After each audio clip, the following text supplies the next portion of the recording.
Hello everyone, welcome to my channel that is NEET physics revision series में। आज का हमारा चैप्टर है laws of motion. One shot में इसको हम कंप्लीट करने वाले हैं और यहाँ पर हम इस चैप्टर को पूरी तरीके से रिवाइज करेंगे। इट मींस हम एक्सप्लेन बिल्कुल भी नहीं करेंगे कॉन्सेप्ट्स को, ठीक है। यहाँ पर हम उन की पॉइंट्स या हाइलाइट्स के बारे में या उन फॉर्मूलाज के बारे में पढ़ेंगे जो कि आपके माइंड में रहने चाहिए बिफोर द एग्जामिनेशन। वीडियो को शुरू करते हैं। सबसे पहले हम यहाँ पे बात कर लेते हैं इनर्शिया के बारे में। देखो ये थियोरेटिकल टाइप का आपका टॉपिक है, तो थियोरेटिकल में देखो आप यहाँ पे क्या क्या याद रख सकते हो कि इनर्शिया किस टाइप की प्रॉपर्टी है और साथ ही साथ यहाँ पे इनर्शिया के कितने टाइप है। तो यहाँ पे मुझे एक्सप्लेन करने की बिल्कुल भी जरूरत नहीं है। यहाँ पर आप सभी हाईलाइट जो भी आपको टर्म्स यहाँ पे दिख रही हैं आपने उतना ही याद रखना है। इनर्शिया बेसिकली एक प्रॉपर्टी है किसकी, ऑब्जेक्ट की, by virtue which it can not change it's state. या तो अपनी जो स्टेट की पोजिशन है या यूनिफॉर्म मोशन में है अगर कोई बॉडी, तो वो उसी में ही रहने की कोशिश करती है अनलेस उसके ऊपर कोई एक्सटर्नल फोर्स हम अप्लाई ना करें, ठीक है। तो यहाँ पर ग्रेटर द मास, अगर ये आपकी इनर्शिया टर्म है, ये मास के साथ रिलेट करती है कि जितना ज्यादा बॉडी के पास मास होगा उतना ही ज्यादा उसमें इनर्शिया होगा। ऑब्वियसली बात है, अगर कोई हल्का पर्सन है और एक हैवी पर्सन है तो हैवी पर्सन को हिलाना जो है वो क्या है, ज्यादा मुश्किल होता है एज कंपेरिजन टू द जो कि हल्का पर्सन है। तो इसका मतलब क्या हुआ कि जो हैवी पर्सन है उसके पास इनर्शिया ज्यादा है कि वो अपनी पोजीशन को होल्ड करके रखता है, ठीक है।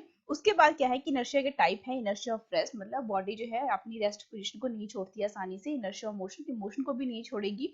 उसके बाद इनर्शिया ऑफ डायरेक्शन की अपनी जो डायरेक्शन ऑफ मोशन, जिस डायरेक्शन ऑफ मोशन में वो जा रही है, मूव कर रही है, ठीक है, कोई भी डायरेक्शन हो सकती है, तो उसको भी जो है वो चेंज नहीं करती है।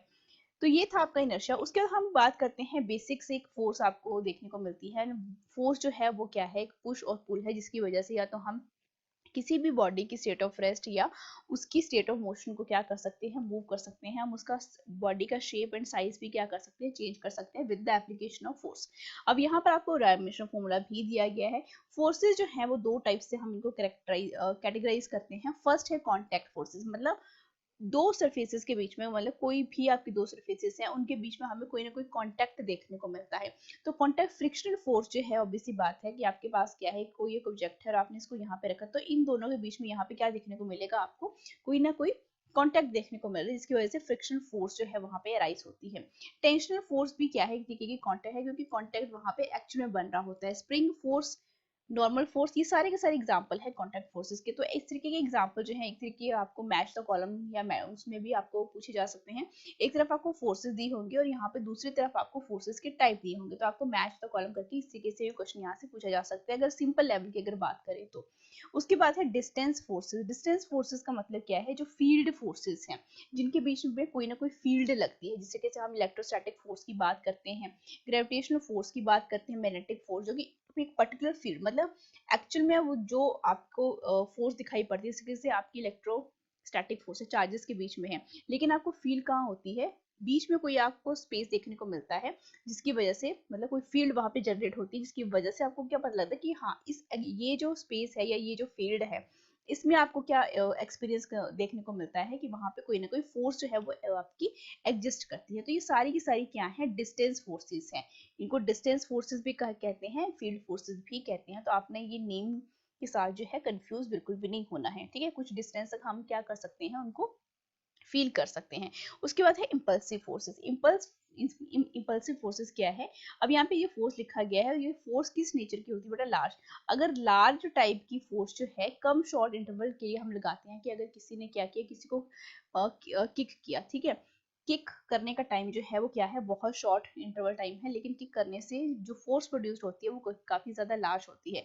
तो इस टाइप की फोर्स को हम क्या बोल देते हैं, हम इसको बोल देते हैं इम्पल्सिव फोर्स, ठीक है। अब इम्पल्सिव फोर्स के बाद जो है एक टर्म निकल कर आती है, that is your linear momentum. Linear momentum ज्यादा कुछ याद नहीं रखना है, जितना भी एक बॉडी जो है अपने अंदर अमाउंट ऑफ मोशन जो है होल्ड करके रखती है, उसी टर्म को हम क्या बोल देते हैं, लीनियर मोमेंटम बोल देते हैं। अब लीनियर मोमेंटम का ये सिंपल सा फॉर्मूला है, ये इसका डायमेंशनल फॉर्मूला है। एंड हमेशा ये बात याद रखना कि हमेशा जो आपके पास लीनियर मोमेंटम होता है, वेक्टर क्वांटिटी है, उसकी डायरेक्शन किस डायरेक्शन में रहेगी, जिस डायरेक्शन में आपकी वेलोसिटी रहेगी। उसके बाद है law of conservation of linear momentum. अगर कोई भी फोर्सेस जो है, अगर नंबर ऑफ फोर्सेस जो है वो क्या हो जाती हैं, जीरो हो जाते हैं। तो आपका टोटल लीनियर मोमेंटम जो है वो क्या हो जाता है, कांस्टेंट हो जाता है। अब यहाँ पर जो सबसे इंपॉर्टेंट पॉइंट ये है कि लीनियर जो मोमेंटम है वो डिपेंड करता है फ्रेम ऑफ रेफरेंस के ऊपर, लेकिन जो लॉ ऑफ कंजर्वेशन जो ऑफ लीनियर मोमेंटम है वो इंडिपेंडेंट होता है किसके, फ्रेम ऑफ रेफरेंस के, क्योंकि ये यहाँ पर क्या हो जाता है, आपका कंजर्व हो जाता है, कांस्टेंट रह जाता है। तो न्यूटन्स लॉ, जितने भी हमने मोशन के बारे में बात की, न्यूटन्स लॉ मोशन जो है वो किस फ्रेम में क्या होते हैं, वैलिड होते हैं, हम बात करते हैं इनर्शियल फ्रेम ऑफ रेफरेंस में, ठीक है। उसके बाद है इम्पल्स। तो इम्पल्स हम अभी पहले ही पढ़ चुके हैं कि लार्ज अमाउंट, और ये जो फोर्स जो है वो लार्ज टाइप की होती है, मतलब हैवी क्वांटिटी की। उसके बाद ये जो टाइम है ये किस टाइप का होता है, शॉर्ट टाइम, ठीक है। तो इम्पल्स जो है वो डायरेक्टली लिंक करता है आपकी चेंज इन मोमेंटम, जिसको हम P2 माइनस P1 बहुत सिंपल टर्म में इस तरीके से लिख सकते हैं, ठीक है। अब यहाँ पर जो है हम क्या देख सकते हैं कि अगर टोटल मोमेंटम ऑफ फोर्स का इस तरीके से है, तो मतलब आपके पास जो फोर्स आपने टोटल इम्पल्स कैसे निकालोगे, for a force applied during time, अगर टाइम T1 से 2, तो जो ft ग्राफ, ft जो आपके पास क्या रहेगा, ये सिर्फ फोर्स है, सिर्फ टाइम है, जो भी आपको यहाँ पे एरिया देखने को मिलेगा वो क्या रहेगा, वहां पे आप उस तरीके से क्या कर सकते हो, इम्पल्स वहां से निकाल सकते हो, ठीक है। उसके बाद है आपके Newton's law of motion. First law जो है बहुत ही ज्यादा सिंपल है, ठीक है, जिसको हम लॉ ऑफ इनर्शिया भी बोलते हैं। यहाँ पे मुझे बताने की बिल्कुल भी जरूरत नहीं, क्योंकि 9th लेवल का है। इसके बाद Newton second of law of motion भी मुझे यहाँ पे बताने की जरूरत नहीं है, ये आप यहाँ से स्क्रीनशॉट ले सकते हो, ठीक है। उसके बाद हम यहाँ पे बात करेंगे, ऑफ कोर्स जब हम रॉकेट प्रोपल्शन की बात करते हैं तो यहाँ पे law of conservation of momentum जो है वो क्या होता है, यहाँ पे प्रिंसिपल जो है वो लगता है। अब अगर हमने यहाँ पे थर्स्ट निकालना हो of the rocket at any instant, thrust का मतलब क्या है, यहाँ पे हम किसकी बात कर रहे हैं, फोर्स की बात कर रहे हैं, ठीक है। तो फोर्स निकालने के लिए जब हम रॉकेट प्रोपल्शन की बात करते हैं तो फॉर्मूला आपका ये रहता है minus U D M by, मतलब मास जो है उस फ्यूल का क्या हो रहा है, रॉकेट के अंदर जो रखा हुआ वो धीरे धीरे क्या हो रहा है, विद रिस्पेक्ट टू टाइम जो है वो खत्म होता जाता है। एंड वेलोसिटी जो है, मतलब आपका रॉकेट जो है वो ऊपर की तरफ जाता है, ठीक है, एंड फ्यूल जो है नीचे की तरफ जाता है, तो आपकी जो वेलोसिटी है वो नेगेटिव साइन के साथ आती है। अब ये जो यू है ये बेसिकली क्या है, जो बर्न्ड गैसेस हैं, जो आपके पास जो फ्यूल है जो बर्न्ड हो रहा है, ठीक है, उसकी एग्जॉस्ट स्पीड है ये, ठीक है, बर्न्ड गैसेस की। और D M by D T क्या है, कि जिस रेट के साथ जो है आपका फ्यूल जो है वो क्या हो रहा है, आपका कंबशन में जा रहा है। उसके बाद अगर वेलोसिटी निकालनी हो आपने रॉकेट की, कि रॉकेट जो है ऊपर की तरफ किस वेलोसिटी के साथ जा रही है, तो यू जो है वो क्या है, आपकी एग्जॉस्ट स्पीड है बर्न गैसेस की। अगर हम वेलोसिटी के बारे में बात करें किसकी, पर्टिकुलर रॉकेट की, तो वो फॉर्मूला जो है आपकी v which is equivalent to b naught, जो कि इनिशियल वेलोसिटी रहेगी रॉकेट की, कि कितनी वेलोसिटी के साथ पहले वो गया, u जो क्या है आपके पास एग्जॉस्ट स्पीड है बर्न गैसेस की, एंड लॉगरिथमिक ले लो किसका, जो भी आपका इनिशियल मास उस टाइम पे प्रेजेंट था, ठीक है, और उसके बाद प्रेजेंट मास के बाद में जो आपकी गैसेस जो है वो बर्न होगी, उसके बाद वो कितना मास रहा, तो इनका लॉगरिथम ले लो, और आपके पास जो है वेलोसिटी जो है रॉकेट की निकल कर इस तरीके से आ जाती है। उसके बाद जो है यहाँ पे हम ये पढ़ चुके हैं। अब देखो यहाँ पर अगर हम क्या करें कि if effective is take, if gravity जो है अगर हम अकाउंट में लेते हैं, अगर जी जो है हम मान के चलते हैं कि हमने ये भी ली, तो ये वाली जो इक्वेशन है यहाँ पे हम ग्रेविटी को कंसीडर बिल्कुल भी नहीं कर रहे थे। अगर ग्रेविटी को भी कंसीडर करना है तो ऑब्वियस सी बात है, आपका जो रॉकेट है वो ऊपर की तरफ जा रहा है, और आपकी ग्रेविटी जो है वो जो फोर्स है वो दूसरी डायरेक्शन में लगती है, इसीलिए ये जो फॉर्मूला है वो क्या बन जाएगा, माइनस जी टी। आपने इस तरीके से यहाँ पे लगा देना है, तो आपके पास जो है आप क्या निकाल सकते हो, वेलोसिटी ऑफ द रॉकेट जो है किसी भी इंस्टेंट के ऊपर आप निकाल सकते हो। तो इस अगर फॉर्मूले को अगर आप देखोगे तो ये फॉर्मूला जो है वो आपको किस तरीके से रिलेट होता हुआ दिखाई पड़ेगा, that is v minus u minus u t, जिसको हम equation motion, first equation motion भी बोलते हैं, ठीक है। नेक्स्ट हम बात करते हैं इक्विलिब्रियम ऑफ अ पार्टिकल। अगर वेक्टर सम जो है कितनी भी फोर्सेस का किसी भी बॉडी के ऊपर जीरो आ जाता है, तो हम क्या बोलते हैं कि वो बॉडी जो है वो किस में है, इक्विलिब्रियम पोजीशन में है। अब यहाँ पे लैमिस थ्योरम की भी बात हुई है, कि लैमिस थ्योरम में आपकी थ्री फोर्सेस जो हैं पर्टिकुलरली एक्ट कर रही, मैंने बोला ये आपकी फर्स्ट फोर्स है, ये सेकंड फोर्स, ये F1 है, ये F2 है, और यहाँ पे ये F3 है। दोनों के बीच में एंगल ये अल्फा हो सकता है, यहाँ पे बीटा हो सकता है, यहाँ पे गामा हो सकता है, ठीक है। तो ये फोर्सेज जो है जब एक पर्टिकुलर पॉइंट के ऊपर लगती हैं, तो ये तीनों की तीनों फोर्सेस क्या हैं, इक्विलिब्रियम में है, ठीक है। तो यहाँ पर हर एक फोर्स यानी F1 फोर्स या F2 फोर्स या F3 फोर्स जो है वो क्या रहेगी, दूसरी जो फोर्सेस हैं उनके बीच में जो भी एंगल बन रहा है, जैसे F1 की मैं बात करूँ तो F2 और F3 के बीच में एंगल बेटा क्या है, यहाँ पे बीटा है, तो बीटा के इक्वल हो जाएगा। अगर मैं F2 की यहाँ पे बात करूँ तो यहाँ पे किसके कौन सा बनेगा, F1 F3 के गामा बन रहा है, ठीक है। F3 जो है किसके F3 जो फोर्स है, कौन सी फोर्स बची, F2 F3 कितना आपका एंगल बन रहा है, दैट इज अल्फा। इस तरीके से हम लेमिस थ्योरम को क्या करते हैं, ये आपको यहाँ पे एग्जांपल भी दिया गया है। ठीक है, इस तरीके से हम क्या करते हैं, इसको रिप्रेजेंट करते हैं कि F1 फोर्स बेटा इस तरीके से है, ठीक है, F2 यहाँ पे है, F3 ये है, तो आपके पास एंगल देख लो, अगर हमें F1 फोर्स चाहिए ना तो F1 फोर्स ये है, F2 एंड F3 के बीच में जो एंगल है, F2 एंड F3 के बीच में कितना है बेटा, अल्फा। उसी तरीके से F2 जो फोर्स है, F2 फोर्स है, तो दूसरी दो फोर्सेस कौन सी बची, ये बची, तो इन दोनों के बीच में एंगल बेटा कितना है, बीटा। तीसरी फोर्स क्या है, F3, दूसरी दोनों फोर्सेस क्या बची है, और इनके बीच में जो आपके पास एंगल देखने को मिल रहा है, दैट इज योर गामा। इस तरीके से हम लेमिस थ्योरम को क्या करते हैं, यूज करते हैं अपने न्यूमेरिकल को सॉल्व करने के लिए।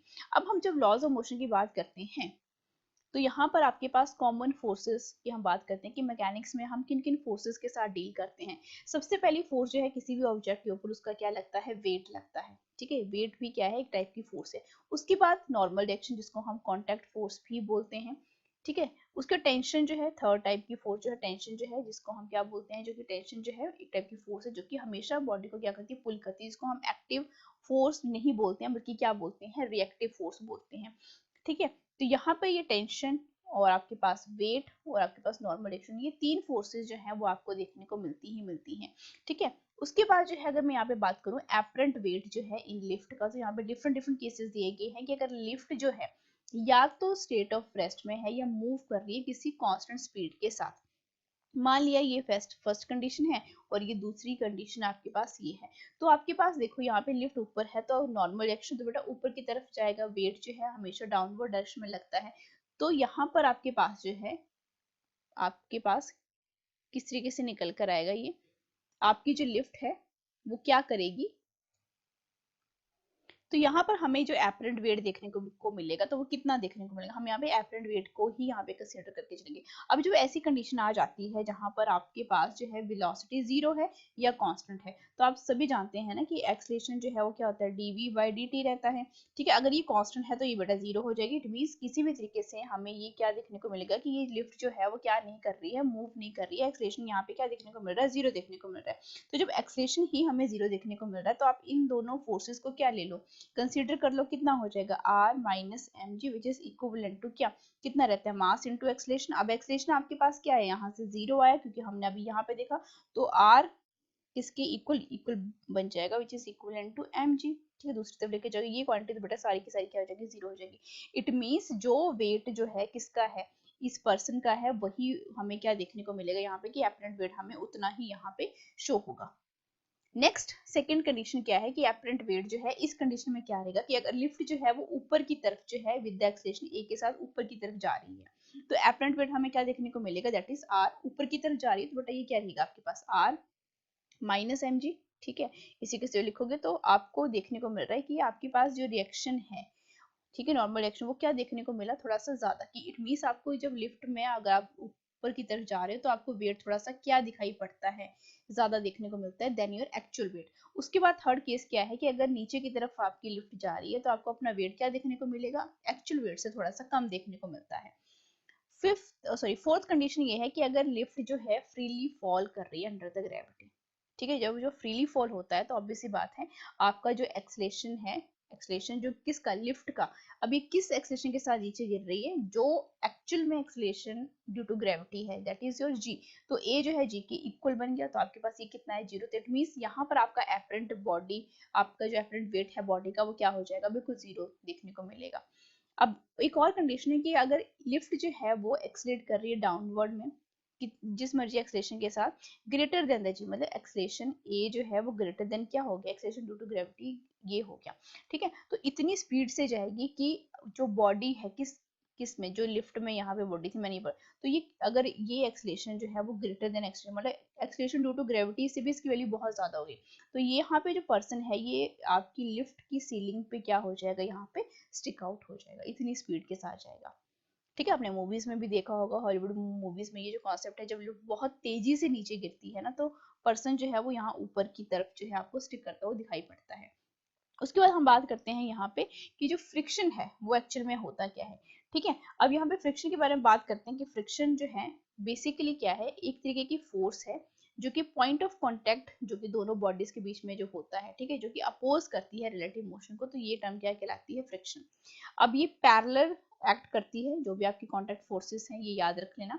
फ्रिक्शन फोर्सेस जो हैं वो किस वजह से प्रोड्यूस होती हैं, ड्यू टू द इंटरमॉलिक्यूलर जो इंटरेक्शन होती है किसके बीच में, बॉडीज के मॉलिक्यूल्स के बीच में, ठीक है। तो उस फोर्सेस को हम क्या बोल देते हैं, फ्रिक्शनल फोर्स बोल देते हैं। अब यहाँ पे फ्रिक्शनल फोर्सेस, फ्रिक्शन के 3 टाइप यहाँ पे बताए गए हैं। फर्स्ट है आपके पास स्टैटिक फ्रिक्शन, ये एक टाइप की अपोजिंग फोर्स ही देखने को मिलती है। आपने देखा होगा ना कि अगर एक बॉडी यहाँ पे रखी है और यहाँ पे जो आपके पास क्या है, आपका टेबल है कोई भी, ठीक है, तो अगर आप फोर्स इस तरीके से लगाते हो तो इस डायरेक्शन में आपको क्या देखने को मिलता है, फोर्स ऑफ फ्रिक्शन देखने को मिलती है। तो स्टैटिक जो आपके पास फ्रिक्शन है वो क्या है, opposing force है which comes into play when a one body tends to move over the surface of the other body, ठीक है। जब एक्चुअल मोशन जो है वो हम कंसीडर नहीं कर रहे होते हैं, जब एक बॉडी जो है वो दूसरे सरफेस के ऊपर मूव करना जस्ट स्टार्ट करती है, तो स्टैटिक फ्रिक्शन जो है उसको हम सेल्फ एडजस्टिंग फोर्स भी बोलते हैं, ठीक है। और वो इंक्रीज होता रहता है, जैसे जैसे आप फोर्स बढ़ाते जाओगे ना, तो ये भी क्या होता जाएगा, धीरे धीरे ये फोर्स जो है आपके पास जो आपकी स्टैटिक फ्रिक्शन है ये भी क्या होता जाएगा, इंक्रीज होता जाता है, ठीक है। तो स्टैटिक फ्रिक्शन जो है वो अपोज करता है इंपेंडिंग मोशन को, ठीक है। उसके बाद आपके पास लिमिटिंग फ्रिक्शन है। लिमिटिंग फ्रिक्शन का मतलब क्या है कि मैक्सिमम वैल्यू, जब आपके पास स्टैटिक फ्रिक्शन की मैक्सिमम वैल्यू आ गई, ठीक है, जब बॉडी क्या करना शुरू कर देती है, मोशन में आ गई, ठीक है। पहले आप लगा रहे थे आपको दिख नहीं रहा था, ठीक है, कि बॉडी मूव करेगी नहीं करेगी। मूव करना कब स्टार्ट करेगी, जब एक लिमिटिंग या मैक्सिमम वैल्यू आ जाएगी स्टैटिक फ्रिक्शन की, जब बॉडी जो है एक्चुअल में मूव करना शुरू कर देती है, जब आपने उसके ऊपर फोर्स लगा दी, ठीक है। इसको हम बोलते हैं लिमिटिंग फ्रिक्शन, ठीक है। और ये लिमिटिंग फ्रिक्शन जो है इससे सीधे जाएंगे। अगर मैं सिंपल लैंग्वेज में बात करूं कि फ्रिक्शन जो है बेसिकली क्या होता है, म्यू आर, और आर बेटा क्या होता है, दैट इज योर mg, ठीक है। तो फोर्स ऑफ फ्रिक्शन जो है म्यू mg से कैसे देते हैं, आपने न्यूमेरिकल पर्पस के लिए आप देख लेना। उसके बाद जो है कि जो लिमिटिंग फ्रिक्शन है वो डिपेंड नहीं करती है किसी भी तरीके से एरिया ऑफ कांटेक्ट सरफेसेस, लेकिन डिपेंड करेगी उसके नेचर के ऊपर, जो कि उन कांटेक्ट सरफेसेस का क्या है, नेचर है, यानी अगर वो स्मूथ है या रफ है, ठीक है, डिपेंड करती है दोनों के ऊपर। इसके बाद है आपके पास एंगल ऑफ फ्रिक्शन, जो है आप किस तरीके से डिफाइन करते हो angle of friction, that is mu which is equivalent to tan root of theta. बहुत सिंपल है, ठीक है। अब ये जो एंगल है ये बनता कैसे, एंगल ऑफ फ्रिक्शन जो है रिजल्टेंट फोर्स का, ठीक है, किसका, लिमिटिंग फ्रिक्शन का एंड द नॉर्मल डायरेक्शन के बीच में, ठीक है, मेक्स द डायरेक्शन ऑफ क्या आपके पास, एंड जो कि आपके पास क्या है, नॉर्मल डायरेक्शन है। एंगल ऑफ रिपोज और एंगल ऑफ स्लाइडिंग जो है वो भी इसी तरीके से दिया जाता है, बस यहाँ पर आपका क्या है, जो ये मिनिमम एंगल होता है इंक्लिनेशन प्लेन के ऊपर, ठीक है, विद द हॉरिजॉन्टल, जब बॉडी जो है वो क्या करती है, जस्ट स्लाइड डाउन होना शुरू हो जाती है। उसके बाद बात करते हैं काइनेटिक फ्रिक्शन की। काइनेटिक फ्रिक्शन की, अब एक्चुअल में बॉडी जो है वो दूसरे सरफेस के ऊपर जो है मूव करना शुरू हो गई, काइनेटिक मतलब मूवमेंट होना शुरू हो गई है। ये भी अपोजिंग फोर्स है, ठीक है, जो कि कब एग्जिस्टेंस में आती है, जब एक ऑब्जेक्ट जो है एक्चुअली मूव करता है दूसरे over the surface of the other object, जैसे कि आपको यहाँ पे पिक्चर में भी दिखाया गया है। तो आपके पास फॉर्मूला तो वही रहेगा, ठीक है, कोएफिशिएंट ऑफ काइनेटिक फ्रिक्शन बन जाएगा। अब यहाँ पे जो ये काइनेटिक फ्रिक्शन है इसके 2 टाइप हैं, कि स्लाइडिंग फ्रिक्शन होता है और यहाँ पे रोलिंग फ्रिक्शन होता है। और जो आपका रोलिंग फ्रिक्शन होता है ये लेस देन होता है स्लाइडिंग फ्रिक्शन से, ये आपने बात याद रखनी है। तो इट मीन्स बॉडी को रोल करना जो है वो बहुत ज्यादा इजी होता है स्लाइड करने से, इसलिए रोलिंग फ्रिक्शन जो है वो क्या है, हमेशा लेस देन रहता है किससे, स्लाइडिंग फ्रिक्शन से। उसके बाद है motion on a rough inclined plane, मतलब यहाँ पे अब प्लेन की अगर किसकी बात करूं तो यहाँ पर आपको किस किस तरीके से फोर्स जो है आपने कैलकुलेट करनी है। सबसे पहले आपने याद रखना है कि जब इंक्लाइंड प्लेन की बात होगी तो ये वाली पिक्चर आपने सबसे पहले माइंड में रखनी है। एंगल थीटा बनेगा, यहाँ पर आपका कोई भी ऑब्जेक्ट हो सकता है, आप जो भी फोर्सेस हैं सबसे पहले उनको काउंट कर लो। मैंने कहा था कि सबसे पहले फोर्स जो है वो क्या लगती है किसी भी बॉडी के ऊपर, उसका वेट, तो वेट हमने लिख लिया mg, ठीक है। अब नॉर्मल डायरेक्शन ऊपर की तरफ लगता है परपेंडिकुलर टू द सरफेस, ठीक है। और यहाँ पे जो इस तरीके का एंगल, अब यहाँ पे जो एंगल है थीटा, कोई भी कंपोनेंट, जब कोई भी आपका एंगल जो है थीटा जिस किसी भी कंपोनेंट के साथ बनता है तो वो कंपोनेंट क्या कहलाता है, आपका हॉरिजॉन्टल कंपोनेंट। और वर्टिकल कंपोनेंट क्या बन जाएगा आपके पास, mg थीटा।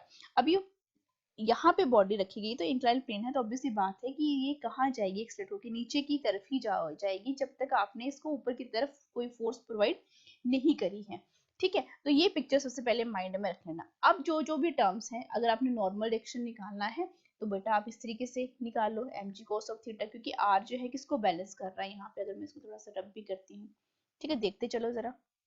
r इस तरफ है नॉर्मल डायरेक्शन और इसके अपोजिट कौन सी फोर्स है, तो r हम mg लिखते थे, लेकिन अब थीटा के टर्म में है तो cos ऑफ थीटा आ जाएगा। अब नेट फोर्स जो एक्टिंग डाउनवर्ड, ये वाली फोर्स जो है दूसरी तरफ लग रही है, तो F कौन सा है आपके पास, mg साइन ऑफ थीटा, कौन सा, परपेंडिकुलर वाला कंपोनेंट। और अगर ये आपके पास बॉडी है और ये आपके पास इंक्लाइंड सरफेस है, तो दोनों के बीच में अगर फोर्स इस डायरेक्शन में जा रही है तो फ्रिक्शनल फोर्स बेटा दूसरी अपोजिट डायरेक्शन में लगती है, that is minus of F कर दो आप। ठीक है, तो ये आपने फर्स्ट मेथड सेकंड मेथड इस तरीके से याद रखना है, और आपको किसी भी तरीके से क्वेश्चन जो है पूछा जा सकता है। उसके बाद है कि आपने एक्सलेशन, थर्ड टर्म जो है, अगर आपने एक्सलेशन आपसे पूछा गया तो एक्सलेशन आपने किस तरीके से निकालना है, दैट इज जी, ठीक है, sine of theta minus mu cos of theta, जो कि आप इन दोनों टर्म से भी निकालकर बहुत इजीली देख सकते हो।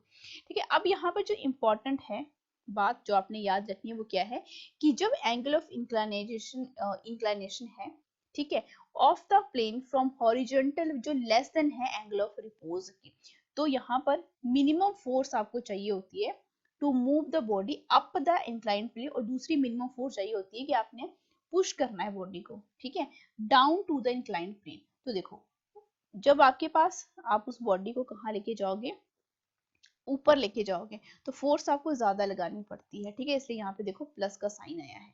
उसके बाद जो है अगर आपने नीचे की तरफ लेके आना है तो आपको फोर्स जो है कम है, तो यहाँ पे फोर्स जो है बेटा क्या लग रही है, ज्यादा लग रही है, और ये आपने किया भी होगा यहाँ पे लेस। ठीक है, ये कुछ फॉर्मूलाज हैं जो कि आपने बिल्कुल भी नहीं भूलने हैं। उसके बाद है, यहाँ से भी क्वेश्चन कई बार देखने को मिलते हैं कि मोशन ऑफ बॉडी जो है अगर कांटेक्ट में है, कांटेक्ट में अगर बॉडीज आपके पास आ जाती हैं तो आपको पता है कि हमें वहां पे क्या निकालना पड़ता है, कांटेक्ट फोर्सेस निकालनी पड़ती हैं। ठीक है, कांटेक्ट फोर्सेस जो हैं, अब देखो यहाँ पे अप्लाइड फोर्स है, अगर बॉडी इस तरफ जा रही है आपके पास, दोनों के बीच में कांटेक्ट फोर्सेस आपने कितनी मान ली, यहाँ पे F डैश मान ली। एक्सलेशन तो आप सभी जानते हैं ना कि force which is equal to m है, तो यहाँ पे फोर्स तो आपके पास जो आप लगा रहे हो वो एक ही बार लगाओगे, ठीक है, डिवाइडेड बाय, अगर दो ऑब्जेक्ट हैं तो दोनों को क्या कर दो, सम कर दो। अब कांटेक्ट फोर्स किस तरीके से निकालोगे आप, पहले देखो, अगर m1 के ऊपर लग रही है तो यहाँ पे m1 वाला मास कंसीडर करो, m1, और एक्सलेशन कौन सा है, जो कॉमन एक्सलेशन है। सिमिलर मैनर में जो कांटेक्ट फोर्स है वो अगर आप m2 के ऊपर निकालना चाहते हो तो m2 मास को कंसीडर करो, एक्सलेशन तो बेटा यहाँ पे क्या है, कॉमन ही है। अगर थ्री बॉडीज इन कॉन्टेक्ट में तब भी आपके पास सेम ही कंडीशन हो जाएगी, बस आपने ये वाला, अगर टू बॉडीज का अगर आपको याद है तो आप थ्री बॉडीज का भी यहाँ पे क्या कर सकते हो, याद रख सकते हो। उसके बाद क्या है, थर्ड कंडीशन क्या है, कि motion of the two bodies one resting on the other, मतलब अगर दो बॉडीज जो है, एक अगर नीचे है और दूसरी बॉडी उसके ऊपर रेस्ट कर रही है, तो कोफिशिएंट ऑफ फ्रिक्शन जो है दोनों के बीच में कितना आया, मतलब यहाँ पे कितना लिखा मैंने यहाँ पे, दैट इज म्यू। अगर कोई फोर्स जो है आपने अप्लाई कर दी यहाँ पे, ये this is the applied force, किस वाली बॉडी के ऊपर, जो कि लोअर बॉडी है, बेटा इसको मैं लोअर बॉडी लिख देती हूँ, और बेटा ये हायर बॉडी, ठीक है, लोअर बॉडी के ऊपर अप्लाई, तो आपको पता है कि अगर ये वाली बॉडी जो है इसके ऊपर रेस्ट करी तो ये भी क्या करेगी, इसका में भी हमें क्या देखने को मिलेगा, एक्सलेशन देखने को मिलेगा। तो एक्सलेशन तो बेटा कॉमन ही आएगा, ठीक है, F, और दोनों बॉडीज का जो भी आपको मास यहाँ पे दिया गया, इसका मास बेटा m है, कैपिटल M, इसका क्या है, स्मॉल m। अब यहाँ पे सूडो फोर्स का कॉन्सेप्ट आ जाता है, ठीक है, मतलब कि आपने एक ऑब्जेक्ट के ऊपर जो है फोर्स लगाई, लेकिन दूसरे इस ऑब्जेक्ट के ऊपर कोई भी फोर्स नहीं लग रही है, ये किसके इफेक्ट में है, इसके इफेक्ट में है, तो ये भी साथ साथ मूव करना शुरू कर दिया, तो इट मींस हमें यहाँ पे क्या देखने को मिलेगी, सूडो फोर्स देखने को मिलेगी, ठीक है, जो कि हम इसी के यहाँ पे कैलकुलेट कर लेते हैं। उसके बाद क्या है कि F जो है यानी फ्रिक्शन फोर्स जो है, म्यू एन लिख लो या म्यू आर लिख लो, एक ही बात है। तो अगर इक्विलिब्रियम की कंडीशन हमें यहाँ पे लेकर आनी है तो इट मींस आपके पास जो फोर्स है वो क्या होनी चाहिए, लेस देन इक्विवेलेंट टू आपके पास फ्रिक्शनल फोर्स, ये बेटा क्या है, फ्रिक्शनल फोर्स है। ठीक है, तो मास के साथ मास आप कैंसिल कर दो तो आपके पास ये वाली कंडीशन जो है बड़ी आसानी से आपको देखने को मिल जाती है। अब नेक्स्ट देखो, अगर फ्रिक्शन जो है वो प्रेजेंट है किस किस के बीच में, ग्राउंड सरफेस के बीच में एंड बॉडी के बीच में, अगर ऐसी कंडीशन है, ठीक है, मतलब ये फोर्स तो आपने अप्लाई करी है और ये है, ठीक है, तो ये सारी कंडीशन आपने याद रखनी है। तो यहाँ पे अगर आप फोर्स अगर कैलकुलेट करने को पूछा जाए आपको तो आप किस तरीके से निकाल लोगे, ये फोर्स जो कि आप अप्लाई कर रहे हो और दूसरी आपके पास जो फ्रिक्शन फोर्स जो कि अपोजिट डायरेक्शन में लग रही है, ठीक है, which is equivalent to F minus mu mg, जो कि आपने क्या यहाँ पे टर्म को यहाँ पे क्या कर लेना है, पुट अप कर देना है। लेकिन इस तरीके के जो क्वेश्चन है वो क्या रहते हैं बेटा, जेई मेंस में पूछे जाते हैं। नीट का ये लेवल जो है बिल्कुल भी नहीं होता। यहाँ पे कंडीशंस पूछी जाती हैं, या तो ये कंडीशन पूछी जाएगी, ठीक है।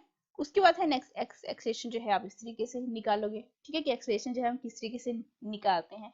और यहाँ पर ये वाली जो कंडीशंस है ना, इनको आपने बिल्कुल भी नहीं भूलना है, ठीक है, कि इक्विलिब्रियम की कंडीशन के लिए कौन से टाइप का यहाँ पे कंडीशन आती है, ठीक है। और इस तरीके से एक्सप्रेशन, इतनी लंबी कैलकुलेशन जो है वो नेट के एग्जामिनेशन में बिल्कुल भी नहीं आती है। अब अगर आपने बोला कि मोशन ऑफ बॉडी जो है कनेक्टेड बाय स्ट्रिंग, अब देखो जब कनेक्टेड कर दिया आपने स्ट्रिंग के साथ, तो यहाँ पर आपको क्या देखने को मिलती है, टेंशन देखने को मिलती है। तो यहाँ पे फ्री बॉडी डायग्राम ऑलरेडी यहाँ पर बनाई गई है। एक्सेलेरेशन जो है आपको एक एक्सेलेरेशन काउंट करने के लिए पूछा जा सकता है, दूसरा आपसे क्या पूछा जा सकता है कि आपने क्या निकालनी है, टेंशन निकालनी है। अगर देखो यहाँ पे टेंशन T1 निकालो, T2 निकालो, T3 निकालो, ठीक है। तो ये सिंपल सा आपके पास क्या है, यहाँ पे फॉर्मूलाज हैं जो कि आपको याद रखने हैं। अगर देखो मैं T1 की बात करती हूँ, तो T1 टेंशन जो है बेटा यहाँ पे लग रही है, ठीक है, जो कि किसको बैलेंस कर रही है, आपकी नॉर्मल फोर्स को बैलेंस कर रही है। अगर T2 की अगर मैं बात करूँ, तो T2 जो टेंशन है वो किस किस के बीच में लग रही है आपके पास, आप देखो जरा, आपके पास ये जो T2 फोर्स है एक इस तरफ जा रही है, ठीक है, ये मास किसके बीच में है, M3, ठीक है। तो आप इस तरीके से जो है कैलकुलेट कर सकते हो, ठीक है, ज्यादा कुछ यहाँ पे बताने की जरूरत नहीं है, ये थोड़ा जेई लेवल का क्वेश्चन हो जाता है। उसका पुली मास प्रॉब्लम है। यहाँ पे देखो जो पुली जो है, यहाँ पे जब कभी भी पुली वाले केसेस देखने को मिले, तो आप ये देखो कि बॉडी जो है वो किस तरफ क्या हो रही है, एक्सेलेट हो रही है।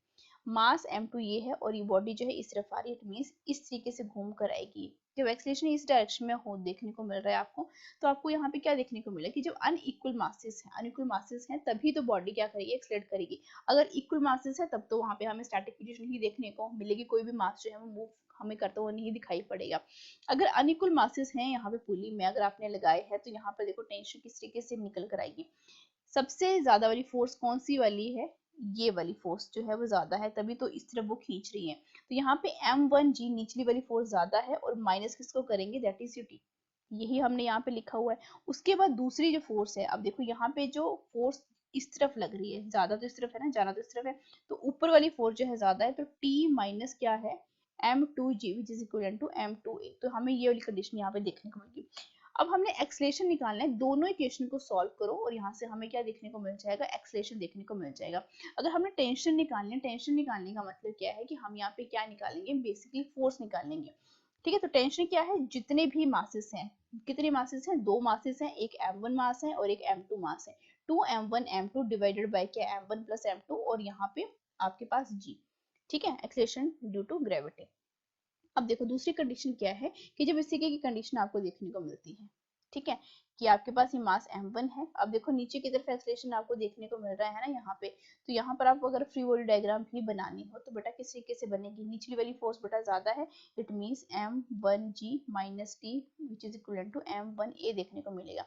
और यहाँ पर ये क्या देखें, T minus M2G which is equal to M2 और A, इस तरीके से देख रहे हो। उसके बाद एक्सलेशन बेटा कॉमन आप निकालो, टेंशन निकालो, आपका जो है काम यहाँ पे हो जाएगा, ठीक है। बस इतना सा ध्यान रखना है कि आपके पास फोर्स किस डायरेक्शन में लग रही है, बॉडी एक्सलेट किस तरफ को हो रही है, बस आपने फ्री बॉडी डायग्राम जो है वो अपने माइंड में रखनी है। थर्ड कंडीशन बेटा ये देखो, आपके पास रफ हॉरिजॉन्टल प्लेन है और इसी की आपको ये कंडीशन देखने को मिल रही है। एक्सलेशन किस तरीके से निकालना है, टेंशन किस तरीके से निकालनी है, ये आप देख सकते हो। लेकिन इतना हाई लेवल का क्वेश्चन जो है आपको जो है नीट लेवल में बिल्कुल भी नहीं पूछा जाएगा, ठीक है। उसका ये फोर्थ कंडीशन है, ये भी आप देख लो, ठीक है, इस तरीके के। तो ये भी बेटा आपके पास जेई लेवल का ही क्वेश्चन है, ठीक है। पर मैंने यहाँ पे सारा चैप्टर इंक्लूड किया था कि अगर ऐसी ऐसी कंडीशंस हैं, ठीक है, तो नीट का लेवल जो है बेटा ऐसा नहीं है। लेकिन अगर आप चाहते हो तो यहाँ से ये कंडीशन जो है देख सकते हो, आपको फ्री बॉडी डायग्राम जो है बनाने वो आते हैं। उसके बाद एक्सलेशन और टेंशन जो है वो इस तरीके से हम देते हैं। Motion of a smooth inclined plane, अब इतना जो है ये भी आपके नीट लेवल के पर्सपेक्टिव से ये जो है वो आपको क्वेश्चन जो है वो नहीं पूछे जाएंगे, ठीक है। तो ये जस्ट ऐसे ही था कि आप लोगों को एक थोड़ा सा ब्रीफ आइडिया मिल जाए कि हाँ इस चैप्टर में से आपने याद क्या क्या रखना है, ठीक है। फ्री बॉडी डायग्राम्स आपको बनाने आती हैं, बस आपने यहाँ पे क्या याद रखना है कि जो आपके केसेस ये दिए गए हैं, अलग अलग केसेस, अगर मैं यहाँ पे बात करूँ कि आपका पहला केस ये था, इस तरीके का क्वेश्चन आ सकता है, ठीक है। फ्री बॉडी डायग्राम्स अगर आपको बनानी आती है तो आप कोई भी क्वेश्चन जो है बहुत इजीली सॉल्व कर। दूसरी कंडीशन ये आ सकती है, थर्ड कंडीशन आपको कुछ इस तरीके की आ सकती है, ठीक है। अब मासेज जो है वो जरूरी नहीं आपको इतने ज्यादा दिए गए हों, ठीक है। उसके बाद कंडीशन एक ही और कंडीशन आ सकती है कि अगर आपको ऐसे निकालने को पूछा जाए तो आप किस तरीके से निकालोगे कंडीशन कि आपने यहाँ पे एक्सलेशन निकालना है, टेंशन निकालनी है, ठीक है। और देखना है कि बॉडी जो है वो किस डायरेक्शन में क्या हो रही है, आपकी एक्सेलेट हो रही है, ठीक है। इन दोनों इक्वेशन को सॉल्व करो, इक्वेशन नंबर 1 दे दो, इक्वेशन नंबर 2 दे दो, दोनों को सॉल्व करो, तो यहाँ पे हमें कॉमन एक्सलेशन देखने को मिल जाता है, ठीक है। अब यहाँ पर इन सब चीजों को हम एक्सप्लेन नहीं करेंगे कैसे आ रहा है, क्यों आ रहा है, ये आप ऑलरेडी जो है पूरे साल में पढ़ चुके हैं। अगर नहीं पढ़ा है आप लोगों ने तो फिर वो आपकी गलती है, क्योंकि इस टाइम पे इतना ज्यादा आप पढ़ोगे तो आपको वो याद भी नहीं रहेगा। तो जितना भी आपने पढ़ा है उसको क्या करो, रिवाइज करते चलो, ठीक है। तो ये थी आज की वीडियो जहाँ पर हमने लॉज ऑफ मोशन चैप्टर के बारे में बात करी है। मिलते हैं नेक्स्ट वीडियो में जिसमें हम एक नया चैप्टर इंक्लूड करेंगे। वन शॉट रिवीजन ही रहेगा वो। तो आज की वीडियो में सिर्फ इतना ही। मिलते हैं नेक्स्ट वीडियो में। Till then thank you so much. Like share and subscribe for more videos.